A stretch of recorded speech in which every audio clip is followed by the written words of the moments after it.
Ah, C'est parti. ok, super. Donc, bonjour à tous et bienvenue dans ce nouveau webinaire qui s'intitule Comprendre et se positionner avec des apprenants en situation de handicap cognitif. Nous sommes deux à l'animer, donc ma collègue Canel Kessler et moi-même. Nous sommes toutes deux psychologues spécialisées en neuropsychologie et nous travaillons au sein de l'association FIMECO. Il faut savoir que ce webinaire découle d'un travail que nous réalisons actuellement au sein de l'association FIMECO, puisque nous avons déposé un dossier pour devenir organisme de formation. Et du coup, nous avons créé et développé des supports dans cette perspective. Donc là, certains supports dans le webinaire ne pourront pas être communiqués en dehors de ce cadre, mais nous avons réalisé ce petit webinaire pour transmettre certains éléments et certaines informations qui nous paraissent importantes et que nous rencontrons dans le cadre de nos pratiques. Mais si vous souhaitez, vous pourrez tout à fait par la suite, après le webinaire, demander une action de formation auprès de l'association si cela vous intéresse. Et les bénéfices serviront justement aux actions solidaires de l'association par la suite. Donc, dans le webinaire, hop, voilà, on va vous parler donc de trois points importants. Le premier point qui est la compréhension des troubles cognitifs et des apprentissages, en sachant que sur cette partie, on va passer assez brièvement, puisque là, c'est le neuvième webinaire et dans certains des webinaires précédents, on a déjà évoqué les troubles cognitifs plus profondément. La deuxième partie, on va aborder améliorer mon positionnement auprès des acteurs et de l'apprenant. Et dans la troisième partie, du coup, les compétences pratiques en matière d'adaptation pédagogique et stratégie d'intervention. Donc, je vais laisser ma collègue commencer par la première partie. Alors, initialement, dans la formation, on détaille quels sont les troubles cognitifs. Aujourd'hui, comme l'a dit Laurie, par souci de temps, nous allons aborder cette partie de façon synthétique et on va plutôt se concentrer sur l'importance de connaître les troubles cognitifs pour justement permettre de comprendre le fonctionnement des personnes que l'on accompagne et d'éviter certaines interprétations que l'on peut tous faire sur la base de nos observations. Donc, un petit rappel quand même. Les fonctions cognitives, ce sont des processus essentiels pour l'apprentissage et la gestion des activités de la vie quotidienne. Elles comportent essentiellement, comme on peut le voir sur la carte, la mémoire, l'attention, les fonctions exécutives qui permettent l'adaptation, comme la flexibilité, l'inhibition, la rapidité, l'organisation, tout ce qui va être aussi traitement de l'espace, les habiletés sociales et le langage.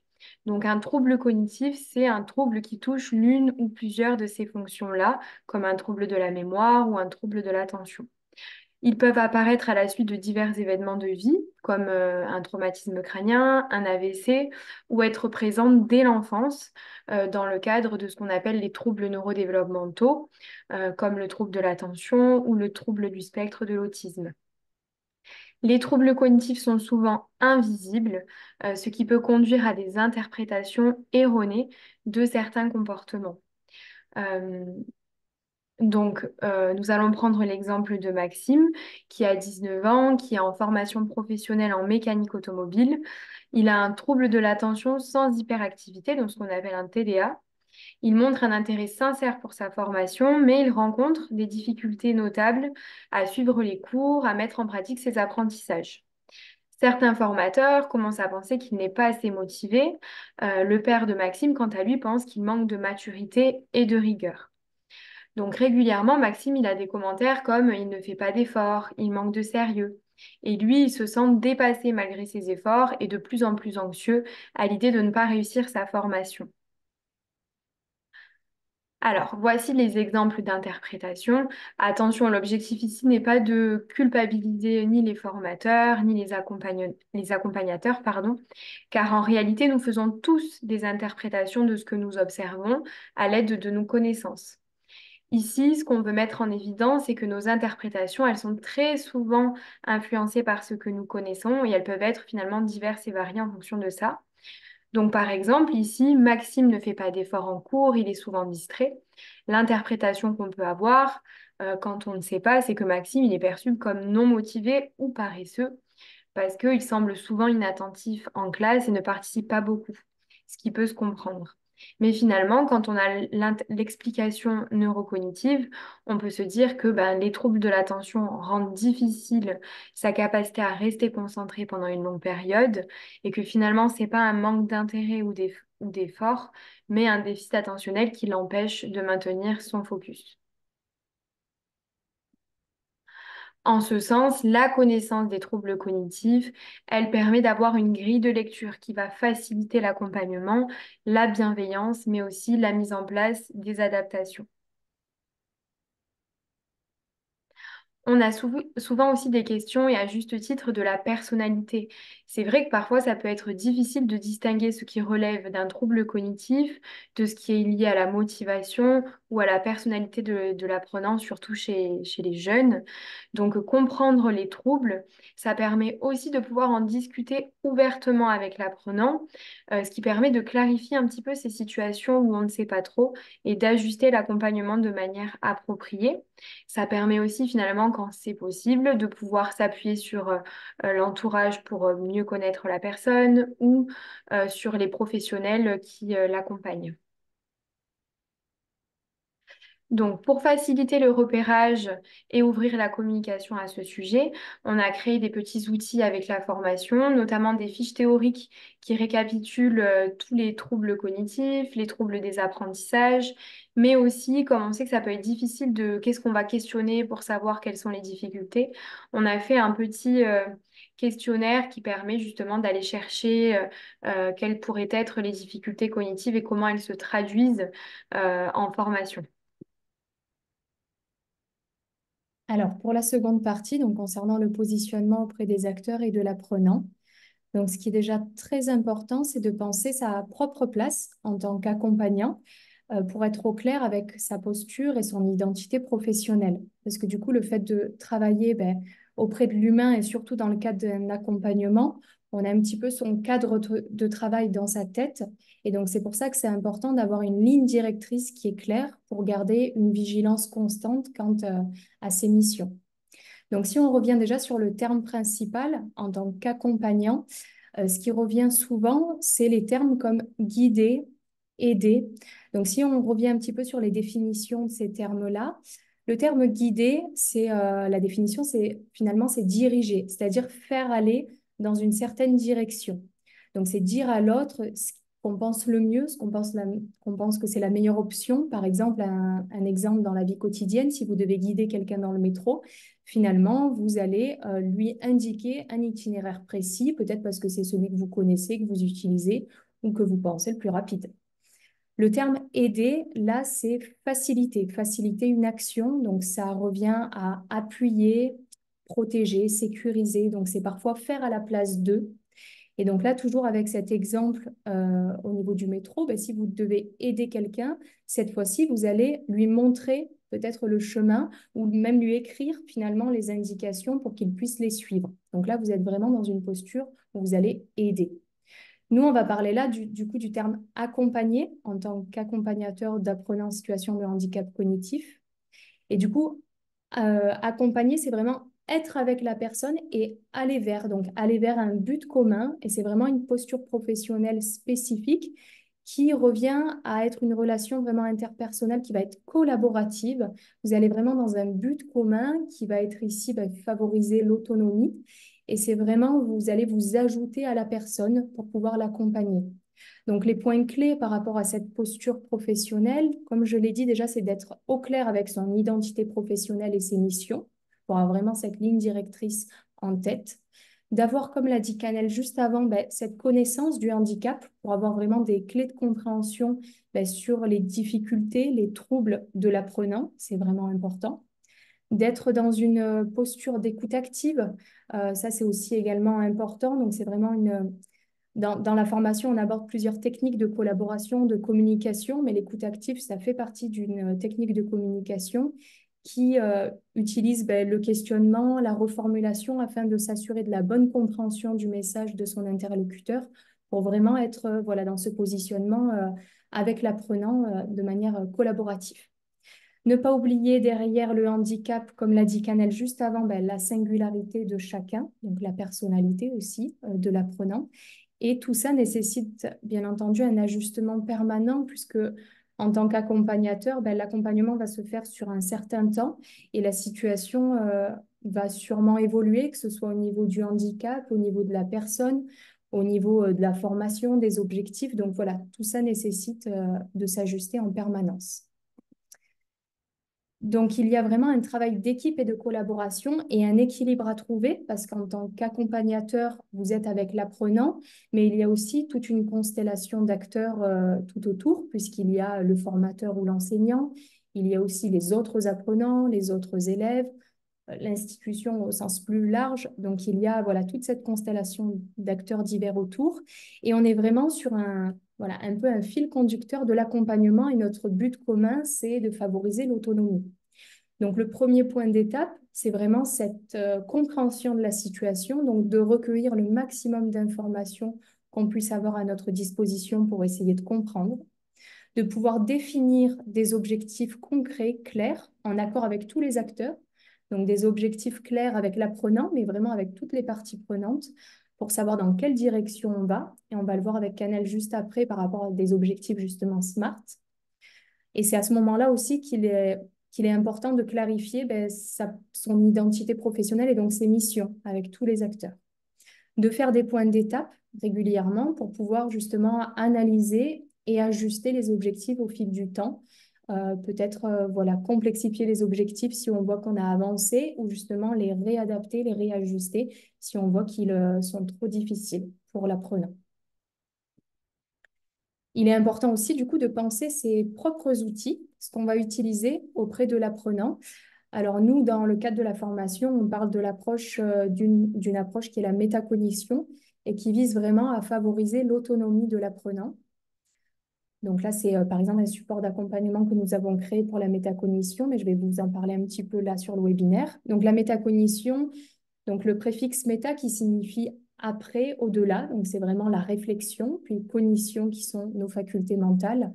Donc je vulgarise un petit peu, mais c'est un petit peu penser sur ses propres pensées, c'est vraiment avoir cet aspect réflexif sur notre fonctionnement mental. Et les points clés de cette approche, c'est vraiment de rendre les apprenants acteurs, du coup, dans leur processus d'apprentissage et conscients de ce qu'ils mettent en place pour pouvoir comprendre et apprendre. Et ça favorise une meilleure connaissance de soi et du coup une meilleure autonomie par la suite dans les apprentissages. Donc, par exemple, avec l'étude de cas de Maxime, donc toujours 19 ans en formation professionnelle et qui présente un trouble de l'attention. Donc, j'ai pris un exemple assez large et assez général, mais juste pour que vous puissiez comprendre un petit peu cette approche. On imagine qu'on est lundi et du coup, Maxime doit rendre un devoir qui est assez long pour vendredi. Donc, on va essayer de l'accompagner justement à utiliser sa métacognition pour ce type de tâches. C'est-à-dire que la métacognition va être utilisée pour n'importe quel type de tâche, exercice, devoir, travail. Et c'est vraiment un processus qui se compose de l'avant, le pendant et le après. Alors, dans le avant, ça fait vraiment appel aux capacités de planification. C'est-à-dire qu'on va venir poser des questions bien précises à l'apprenant pour l'inviter à anticiper, c'est-à-dire à pas tout de suite se mettre dans l'action, mais on prend ce temps pour réfléchir à comment on va s'y prendre. Donc déjà, se poser la question, quel est l'objectif de son devoir? Quelles connaissances, informations il va avoir besoin? Qu'est-ce qui va être évalué? C'est-à-dire qu'est-ce qu'on attend de lui? Quelles difficultés il a peut-être rencontrées sur quelque chose de semblable? Comment il peut anticiper ces difficultés? Comment il va pouvoir décomposer la tâche en sous-objectifs, en sous-tâches et comment il peut s'organiser? Donc l'objectif pour l'apprenant, c'est vraiment voilà, de prendre ce temps d'arrêt pour vraiment anticiper et planifier les choses en amont. Donc, avec Maxime, on peut lui demander, voilà, est-ce que tu as déjà dû réaliser un devoir similaire? Est-ce que tu t'y es pris à l'avance? Est-ce que tu as fait au dernier moment, la veille ou l'avant-veille? Et on va l'inviter à planifier, peut-être à mettre en place un planning où il identifie vraiment des jours et des plages horaires de travail. Il y note les sous-objectifs qu'il doit réaliser pour atteindre le devoir final. On l'invite aussi à s'interroger sur les méthodes de travail qui peuvent réduire ces troubles cognitifs. Donc là, Maxime, il a un trouble de l'attention.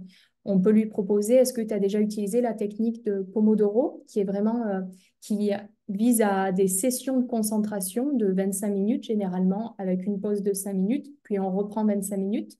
Donc on peut l'inviter à essayer d'utiliser des techniques pour voilà, l'aider à favoriser son tunnel de l'attention davantage. Après, quand il est en train de réaliser la tâche, c'est pendant la tâche et là, ça fait appel aux capacités d'autorégulation. Et là, on va encore lui poser des questions bien précises pour qu'il prenne ce recul et qu'il n'ait pas la tête dans le guidon pendant qu'il est en train de faire la tâche ou l'exercice. On va lui demander s'il comprend ce qu'il est en train de faire. Est-ce qu'il est bien en train de répondre aux sous-objectifs qu'il s'est fixés? Est-ce qu'il doit apporter des modifications, faire des ajustements?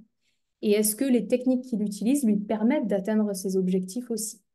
Donc là, on l'invite vraiment à contrôler sa vitesse d'exécution, à analyser, à peut-être repérer voilà, des erreurs ou des incompréhensions. Donc là, pour Maxime, du coup, il va pouvoir se référer à son planning avec les sous-objectifs qui s'étaient déjà fixés et voir l'avancée au fur et à mesure. Ça lui permet peut-être de réajuster aussi les sous-objectifs. Voilà, s'il voit qu'il n'y arrive pas, peut-être réajuster et il met de nouveaux sous-objectifs en place, etc. Et enfin, la troisième étape, c'est après la tâche qui fait appel aux capacités d'auto-évaluation. Donc là, encore une fois, on va lui poser des questions précises. Est-ce qu'il a atteint l'objectif final? Est-ce qu'il peut expliquer son raisonnement? Comment il a résolu cette tâche? Pardon, quelle stratégie et outils il a utilisé? Est-ce que ça a fonctionné? Est-ce qu'il doit changer la prochaine fois? Donc, pour questionner l'efficacité et la qualité de son travail et ce qu'il pourra ajuster par la suite. Donc là, par exemple, pour Maxime, il avait décidé peut-être de travailler à des moments où les professeurs étaient absents. Donc, il avait profité de ce temps-là pour travailler, mais il s'est rendu compte que les conditions et l'environnement de travail n'étaient pas adaptés. Il était facilement distrait par des camarades, par le bruit. La technique Pomodoro lui a semblé pertinente, mais les sessions de 25 minutes lui semblaient trop longues pour lui. Donc, la prochaine fois, il pourra peut-être réajuster sur des sessions de 15 minutes, par exemple. Donc voilà, l'approche de la métacognition, ça vise vraiment à accompagner l'apprenant dans son processus d'apprentissage et on va l'inviter à D'abord, on va lui poser nous les questions pour que ça devienne de plus en plus automatique et qu'il puisse le faire par la suite par lui-même.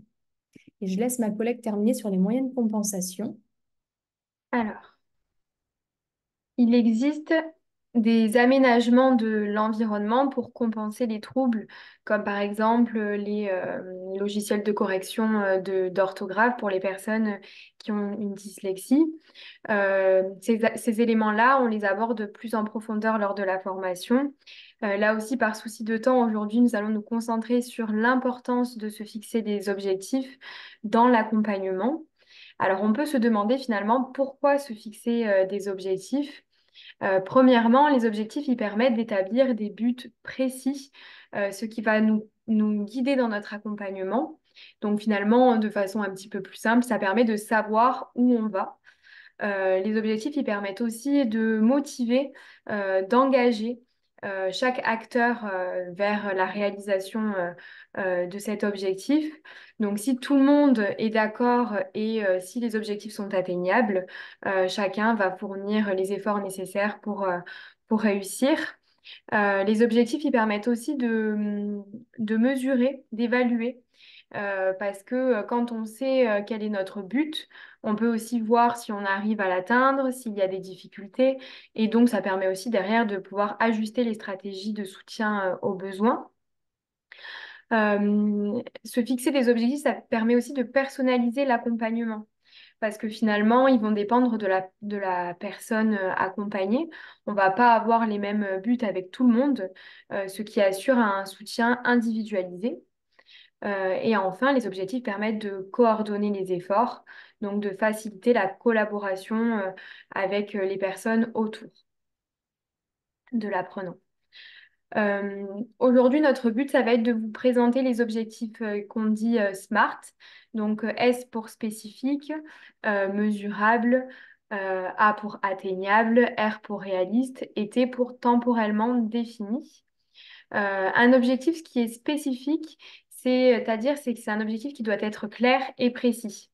Il peut répondre aux questions, par exemple, quoi, qui, ou pourquoi. Si on prend un exemple un peu plus précis, pour le coup, améliorer l'attention, c'est très large. C'est pas un objectif qu'on dit spécifique. Il y a d'autres étapes souvent à acquérir avant de vouloir améliorer son attention. Par exemple, utiliser une méthode d'organisation, s'autoriser des pauses toutes les temps de minutes, réussir à être concentré 20 minutes d'affilée. Si on compare les capacités un petit peu cognitives aux capacités physiques, c'est un peu comme vouloir courir un semi-marathon ou dire j'aimerais savoir courir. C'est assez large. Un objectif spécifique, ça sera plutôt j'aimerais d'abord courir 5 kilomètres en temps de temps.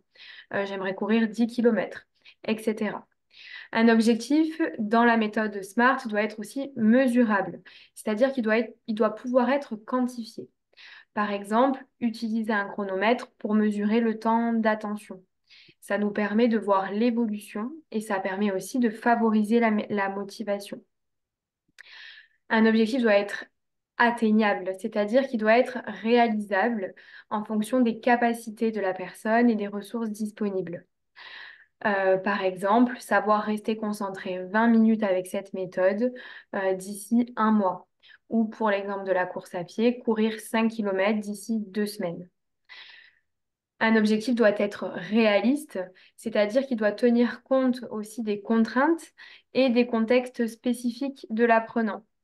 Pour le rendre réaliste, on peut utiliser des méthodes. Par exemple, proposer une méthode d'organisation comme la méthode Pomodoro dont parlait Laurie tout à l'heure, qui va favoriser l'attention. Ça permet de le rendre atteignable et réaliste. Et enfin, dans la méthode SMART, l'objectif doit être temporellement défini, c'est-à-dire qu'il doit avoir une échéance, une deadline, pour inciter à l'action et permettre une évaluation précise. Par exemple, un objectif non temporellement défini, ça va être concentré en autonomie 20 minutes. Temporellement défini, être concentré en autonomie 20 minutes d'ici un mois. Donc, au final, pour Maxime, cela donnerait spécifique, se concentrer 25 minutes par jour à l'aide d'une méthode d'organisation. Donc, c'est la méthode où on alterne des périodes de travail et de courtes pauses. Mesurable, utiliser cette méthode 25 minutes par jour pendant 5 jours consécutifs et faire un point. Atteignable, utiliser des minuteurs et expliquer la méthode. Réaliste, progresser en augmentant progressivement la durée. Donc, on va commencer sur un petit laps de temps, puis on va progressivement augmenter. Et temporellement défini, atteindre cet objectif d'ici un mois. Donc, finalement, se fixer des objectifs SMART, c'est un petit peu comme gravir différents sommets. Pour illustrer nos propos, je propose souvent la métaphore de la montagne.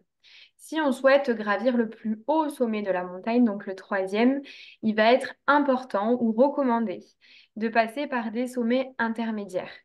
Donc ici, ça peut être par exemple dans un premier temps, le premier sommet, de savoir faire des pauses, d'apprendre à se connaître aussi, de conscientiser ses difficultés, comme le disait Laurie tout à l'heure, de savoir demander de l'aide, de noter ses devoirs pour certains enfants ou jeunes. Dans un second temps, ça va être un petit peu plus difficile. Rester concentré 20 minutes en autonomie, savoir prioriser les tâches. Et dans un troisième temps, ça peut être de prendre un cours en entier en autonomie, d'être autonome dans la gestion des pauses et des besoins. Donc la progressivité, finalement, ces trois sommets, ça va favoriser la motivation, la confiance en soi et ça évite les abandons. Au lieu de s'attaquer au plus haut sommet d'un coup sans y être préparé, finalement, on acquiert les compétences petit à petit. Donc, comment se fixer des objectifs SMART? Dans un premier temps, on vous recommande de bien connaître les besoins, le profil du jeune, mais aussi de discuter avec le jeune de ses envies, de ses motivations, de ses attentes. Pour les adolescents, ça va être aussi parfois important de négocier pour qu'ils puissent adhérer à l'accompagnement et que la motivation soit présente. Donc, ça va être de définir clairement les objectifs, peut-être de commencer par un petit objectif, entre guillemets, qui sera atteignable pour lancer le processus de motivation. Ça va être aussi de déterminer un nombre, une mesure, comme on en a parlé tout à l'heure, de fixer une date, une échéance. Ça va être aussi recommandé de définir les moyens de compensation. Finalement, quels vont être les besoins de l'apprenant? Est-ce qu'il lui faut des aménagements de l'environnement? Est-ce qu'il faut des logiciels pour l'aider à atteindre aussi à cet objectif? Ça va être de mettre en place tout ça, exécuter les actions au fur et à mesure et à la fin d'évaluer les progrès, d'encourager même les petites réalisations, entre guillemets, pour favoriser la motivation, la confiance en soi. Et une fois l'objectif atteint, de s'en fixer un nouvel ou un nouveau, ou bien d'augmenter progressivement l'exigence. Alors du coup, voilà, en conclusion, donc ce webinaire voilà, est tiré de la formation qu'on a créée du coup et développée avec l'association FIMECO pour vraiment acquérir ces connaissances et des outils pour optimiser l'accompagnement des apprenants en situation de handicap cognitif. Donc voilà, là on a fait un petit résumé des différentes parties, la compréhension des troubles cognitifs, le positionnement au travers de techniques et d'outils spécifiques. Donc cela comprend toutes les techniques, notamment de collaboration, de communication et les outils comme l'approche de la métacognition qu'on a abordé ici, et développer ses compétences pratiques en matière d'adaptation pédagogique et stratégie d'intervention pour pouvoir que les accompagnateurs s'approprient les outils et qu'ils puissent les utiliser dans la pratique professionnelle. Donc, on vous remercie pour votre attention. Tous les webinaires, celui-ci et les précédents, sont sur le site de l'association FIMECO. Et le prochain webinaire, le 10e, abordera l'embauche de travailleurs en situation de handicap et RQTH, mythe et réalité. Ce sera le 28 novembre à 13 heures et il sera animé par Sandrine Senner et Sarah Delepierre. Donc, c'est à destination d'employeurs en priorité, mais également à toute personne intéressée par les conditions d'insertion professionnelle avec une situation de handicap à valoriser. Voilà. Merci à tous. Merci.